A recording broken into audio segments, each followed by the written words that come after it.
Bismillahirrahmanirrahim. Assalamualaikum warahmatullahi wabarakatuh. Alhamdulillah, alhamdulillahilladzi ja'ala al-imana wa taqwana wa ja'ala az-zulumati wan-nur.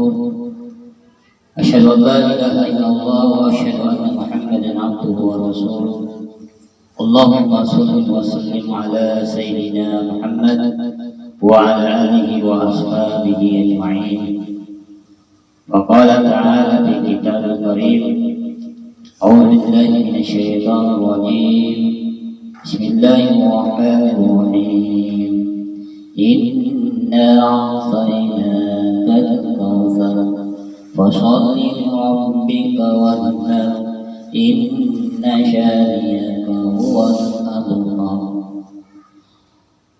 Wa qala Rasulullah sallallahu alaihi wasallam, ittaqullaha haitsu kuntum, ila akhir hadis. Sadaqallahul azim wa sadaqa Rasulullahil karim wa nahnu ala syahidin minasyakirin.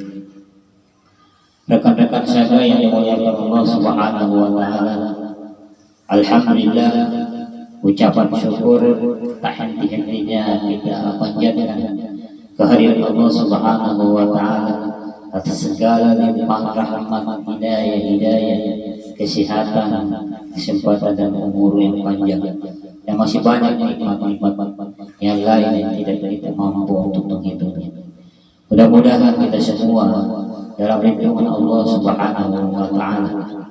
Shalawat dan taslim kita aturkan kepada baginda Rasulullah sallallahu alaihi wasallam sebagai uswatul hasanah, contoh teladan yang patut kita contohi, kita tiru dalam kehidupan kita, baik beribadah maupun bermuamalah. Mudah-mudahan kita semua, rekan-rekan saya, mendapatkan syafaat di yaumil qiyamah. Allahumma amin.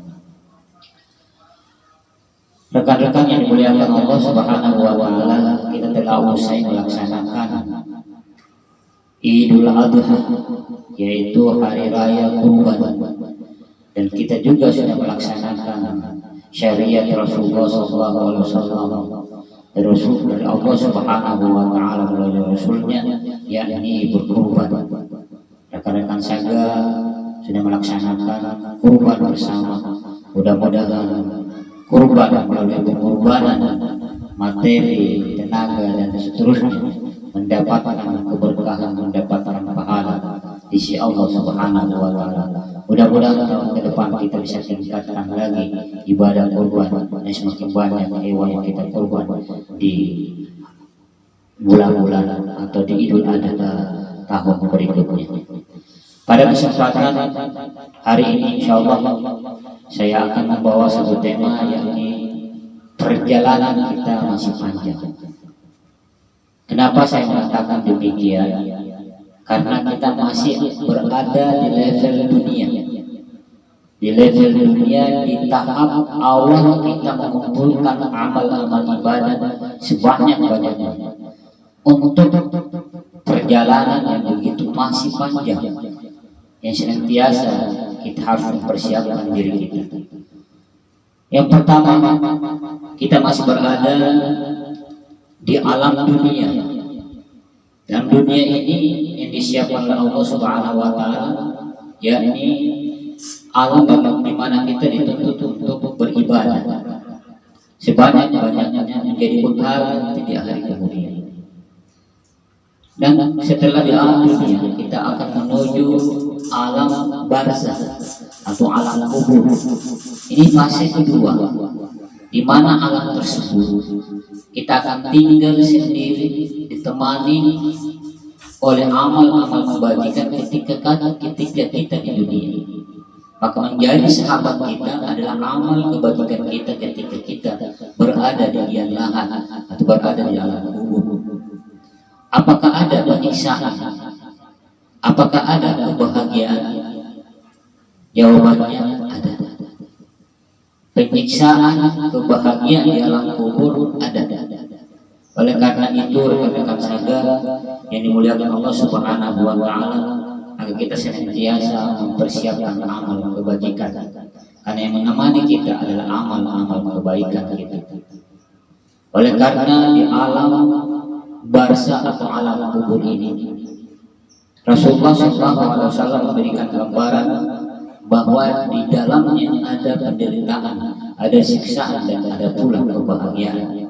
Ketika Rasulullah SAW berjalan bersama sahabatnya, ia melihat kuburan, kemudian Rasul turun dari hewan tangannya yang kudanya, kemudian yang memberikan daun bidara untuk menutup kuburan tersebut. Sahabat bertanya, "Kenapa yang kau lakukan ya Rasul?"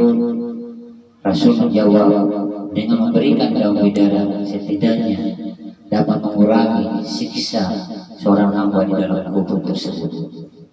Siksaan apa ya Rasul?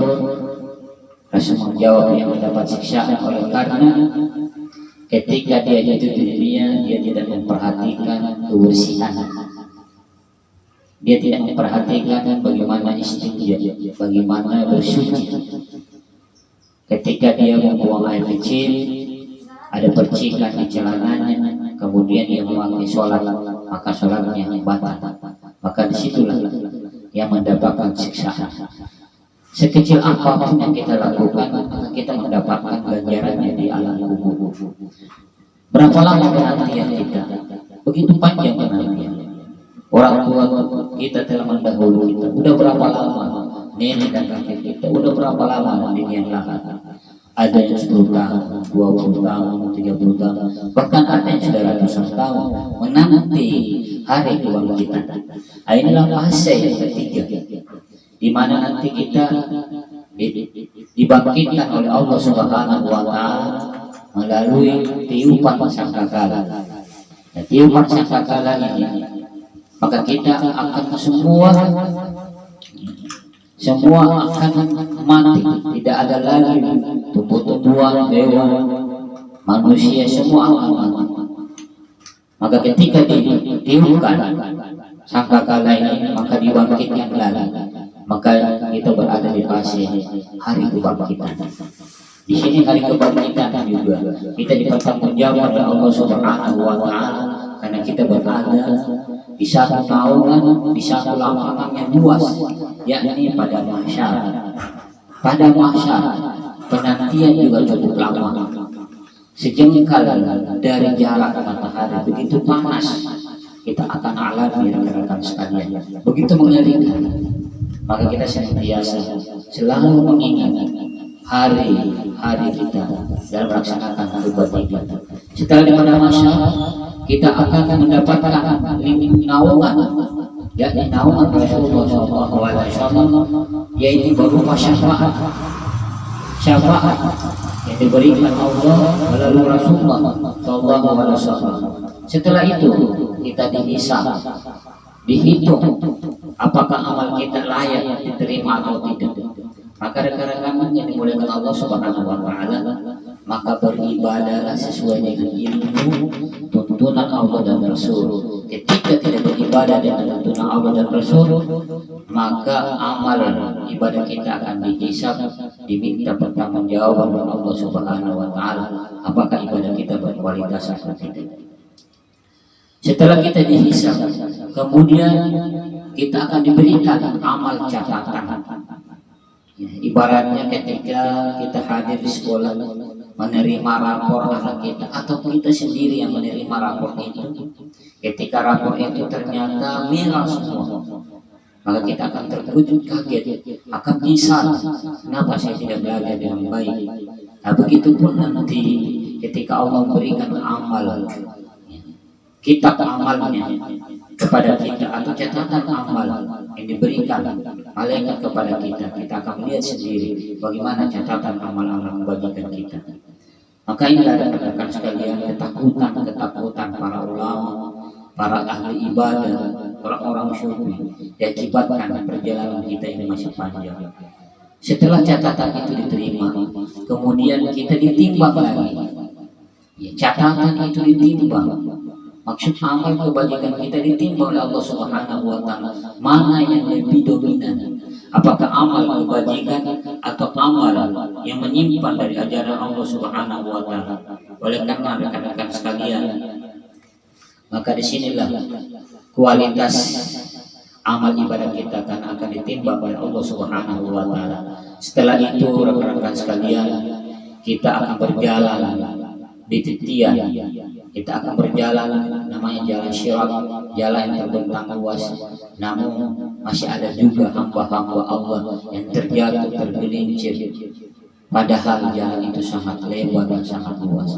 Kenapa bisa jatuh? Kenapa bisa tergelincir? Dan seterusnya musibah yang dialaminya. Oleh karena perjalanan tergantung bagaimana amal kebajikan kita.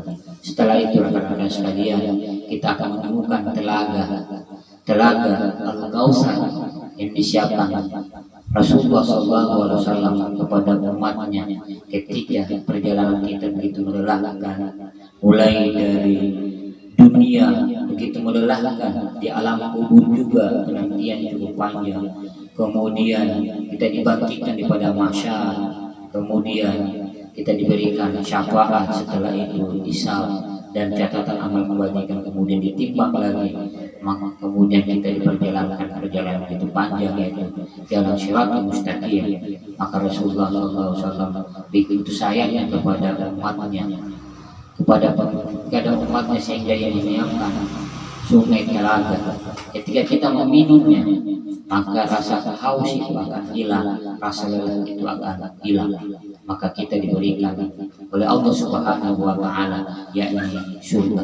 Mudah-mudahan rekan-rekan sekalian kita mendapatkan surga yang dijanjikan Allah dan Rasul. Ini sebagai pengantar rekan-rekan saya yang muliakan Allah Subhanahu wa taala. Menjadi peruntungan kita. Perjalanan kita masih panjang. Kita masih berada di leher dunia. Kurang lebih sekitar 11 perjalanan lagi yang kita harus tempuh dalam kehidupan kita untuk menuju kebahagiaan ini. Kita akan menetap di surga. Mudah-mudahan kita semua mendapatkan surga Jannatul Firdaus. Allahumma amin. Rekan-rekan, ada satu amalan yang ingin saya sampaikan. Mudah-mudahan kita bisa mengamalkan secara pribadi, mudah-mudahan juga berusaha untuk mengamalkan ajaran Rasulullah SAW. Apa itu ajaran Rasul? Yang sangat mudah dan pahalanya sangat luar biasa. Rasulullah SAW menyampaikan, kullu amrin ziba la yubda bismillahirrahmanirrahim fahuwa aqta. Setiap amal ibadah, setiap perbuatan yang kita lakukan tanpa diawali dengan ucapan atau bacaan basmalah, fahuwa aqta, maka terputus. Apa yang terputus? Keberkahan, kebahagiaan, ketenangan, dan banyak lagi. Ketika kita tidak mengucapkan basmalah, maka kata baginda Rasul, terputus keberkahannya. Salah satu contoh rekan-rekan sekalian, ketika kita melangkah menuju tempat kerja, setidaknya kita membaca basmalah.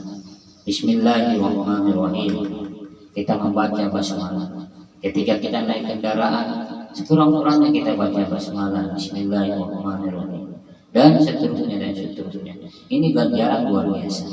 Sesuatu amalan yang sangat mudah, tapi pahala ganjaran Allah Subhanahu wa taala begitu besar. Kenapa kita dianjurkan membaca basmalah? Mudah-mudahan filosofi basmalah ini mengajarkan kepada kita, kepada hambanya, dari tuntunan Allah kepada kita, menghadirkan Allah dalam segala lini kehidupan kita, dalam segala pekerjaan yang kita lakukan. Rekan-rekan ketika mengangkat barang di saga atau mengaturnya, memindahkan dari satu tempat ke tempat lain, kemudian membaca basmalah, itu pahala yang luar biasa. Pahala yang luar biasa. Dalam satu riwayat, ketika seorang ibu setiap kegiatan di dapur, setiap kegiatan di dalam rumahnya, ia selalu mengucapkan basmalah. Mencuci piring, mengucapkan basmalah, memasak, menyapu, mencuci pakaian dan seterusnya selalu diawali dengan ucapan Bismillahirrahmanirrahim. Suaminya mendengar ucapan itu dan terkaget. Kenapa istri saya selalu mengucapkan basmalah? Apa hikmah basmalah itu? Karena suaminya tidak tahu, maka timbul kejengkelan. Karena syaitan selalu mengganggu hambanya yang senantiasa melakukan perbuatan yang baik, sehingga suaminya berniat jahat kepada istrinya dan istrinya ditinggal. Suaminya pergi dengan alasan ingin mencari nafkah di luar sana, padahal dengan bermaksud ingin menciderai, ingin melukai perasaan istrinya. Akhirnya ia pergi, sang suami pergi meninggalkan istrinya. Beberapa bulan kemudian, kurang lebih 6 bulan, ia mengirim sesuatu paket. Di luarnya menulis bahwa ini wahai istriku, ini hadiah untukmu. Mudah-mudahan hadiah ini bisa membuatmu bahagia. Ini ada emas di dalam. Padahal apa yang di dalamnya, rekan-rekan sekalian? Bukan emas yang di dalam kotak tersebut. Ternyata ia masukkan sebuah ular yang berbisa. Ketika sampai di tangan sang istri kiriman ini, istrinya membuka apa yang diucapkan. Bismillahirrahmanirrahim. Alhamdulillah, suamiku mengirimkan sesuatu yang sangat luar biasa. Ketika dibuka, yang isinya ular berubah menjadi emas.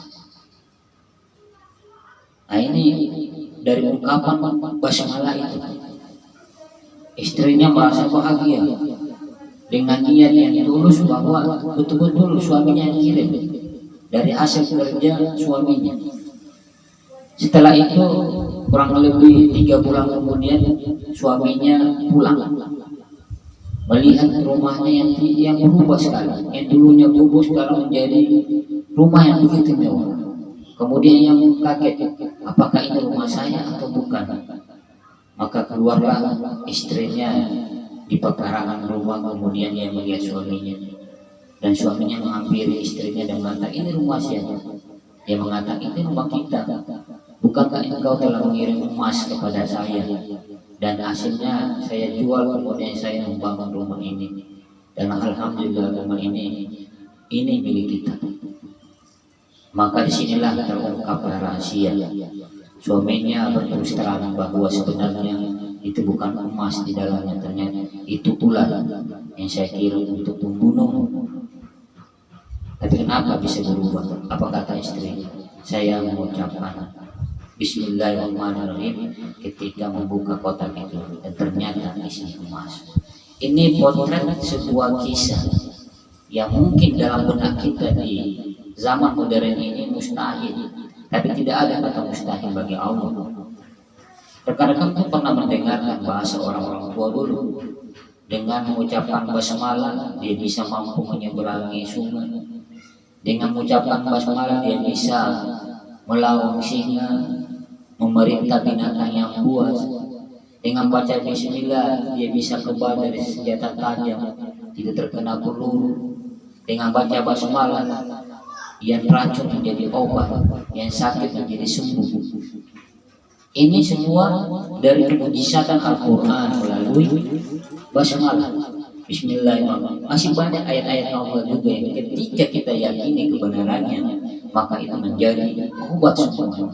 Bukankah Allah sendiri mengatakan bahwa Al-Quran wa syifa, Al-Quran itu sebagai obat, syifa sebagai obat, huda sebagai petunjuk. Rasul juga mengatakan hal itu. Oleh karenanya rekan-rekan sekalian, mari kita tingkatkan ibadah kita, mari kita amalkan walaupun sekecil apapun pekerjaan kita, kesibukan apapun kita. Jangan abaikan pekerjaan tanpa diawali dengan basmalah.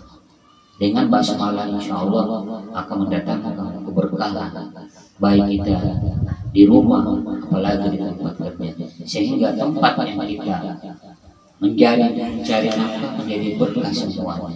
Mudah-mudahan rekan-rekan sekalian melalui ceramah singkat ini, mari kita amalkan ajaran-ajaran Allah dan Rasul, diantaranya selalu melafazkan bismillah di setiap pekerjaan.